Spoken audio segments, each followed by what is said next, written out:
今頭記者來關心連鎖醫美集團愛妮麗是爆出個人偷翕的事件。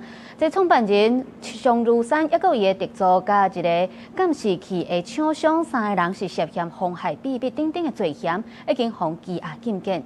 也針對這個風波，愛妮麗集團要發表聲明來回釋咧，宣布會針對已被進行的療程來退錢。目前是已經有上千的消費者做自救會要來討公道。會當退錢的消息一日出來，愛妮麗北中南各地都已經有消費者去辦理退錢。在發生有檢控攝影事件了後，民眾真驚嚇，唔敢擱去甲交關，甚至有受害者出面控訴，已經完全失去信任，無可能擱回去接受療程。大家都是花錢來，希望讓自己更好的，那你突然報這種事情，誰來做得下去？但我覺得是在沒有明確告知，然後裝針孔，這個我沒有辦法接受，信任已經瓦解了。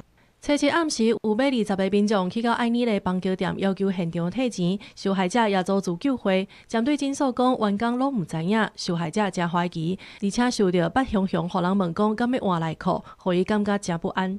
從來沒有要求過我要換衣服、換內褲、換什麼。可是我4月23號回來的時候，他們有問我說，要不要換一下內褲、換個衣服？我有當場拒絕，我說我不需要，因為這麼多年來我也沒換過。愛妮麗發生檢控偷翕事件了後，引起民眾的驚嚇。集團初七發出聲明，甲所有的消費者、會員甲社會大眾好好回釋咧。同時也公布全面退錢，會當先來登記，而且由專職人員提供協助甲說明。不過聲明當中強調退錢敢若限也未用到的課程。愛妮麗偷翕案直直探，全台灣擴大調查。高雄衛生局人員去稽查2間店，發現一間有拆掉監視器的分裂，另外一間是佇個治療室發現當咧錄影的監視器。行政院消保處已經受理超過250件的申訴案。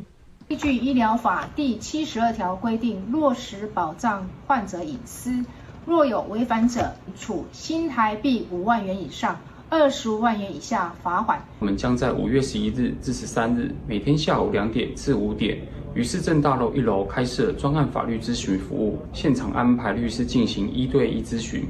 受害者表示，目前全台灣自救會已經有超過1400個人，大家訴求是要求診所愛甲村的課程的費用全部退回來。台北市刑大初7下晡去稽查愛妮麗的月內中心，檢查內底敢是有偷翕的器材，也是不同的攝影設備。結果顯示，全部攏有符合法規，無發現任何違規的監控設備。記者綜合報道。